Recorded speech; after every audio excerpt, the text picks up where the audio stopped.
From the start, Indonesia's Foreign Minister Adam Malik's day trip to Dili was something of a public relations exercise. At Toro, a small island off Dili, came the first film of Indonesian soldiers in East Timor.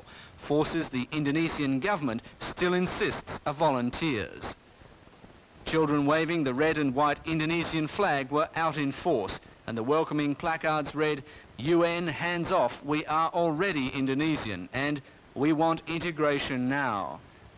The former Portuguese colonial troops Tropas surrendered at Toro without a shot being fired, but it's significant that only the Indonesian soldiers now carry arms. In Dili, the welcome was even more carefully orchestrated. The crowd of more than 1,000 led in constant flag waving and pro-Indonesian chanting.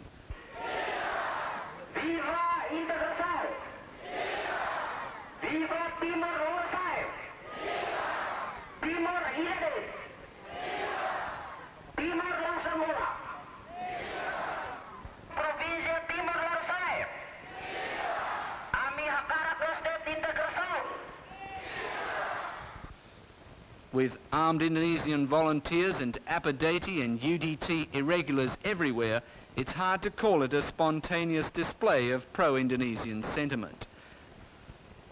I saw what looked like burnt-out houses from the air, but apart from bullet holes and broken windows in the capital, there were few signs of heavy fighting.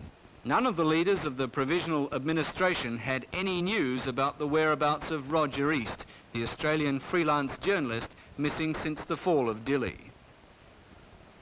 Mr. Malik spent just 1 hour in Dili and 5 minutes at Bakau Airport. Like all guided tours, the few journalists on this trip only saw what the guide had to show. If more than 15,000 Indonesian troops are still engaged in heavy fighting and naval bombardments, as Fretilin claim, then this press party certainly didn't see them. Leaders of the Provisional Administration have said that the visit of the United Nations envoy, Mr. Vittorio Giucciardi, should be postponed because they cannot guarantee his safety. I asked the Secretary-General of UDT, Domingos de Oliveira, what role he now sees for the UN in East Timor. Well, I want that world should know that when we were in trouble, nobody likes to help us.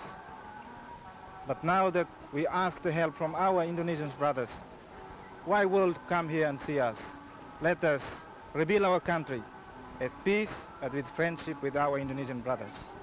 If the UN envoy's visit is as carefully organised as Mr. Malik's day trip, it will be impossible for him to get any true idea of what is going on in the territory. He will be unable to judge the scope of Indonesia's involvement or how much genuine popular support the self-proclaimed provisional government really has. So while the United Nations is still trying to formulate its policy, the Indonesian volunteers are moving to wipe out the last traces of Fretilin resistance. And no one here doubts that Portuguese Timor is already part of the Republic of Indonesia. Tony Joyce, ABC News, Dili.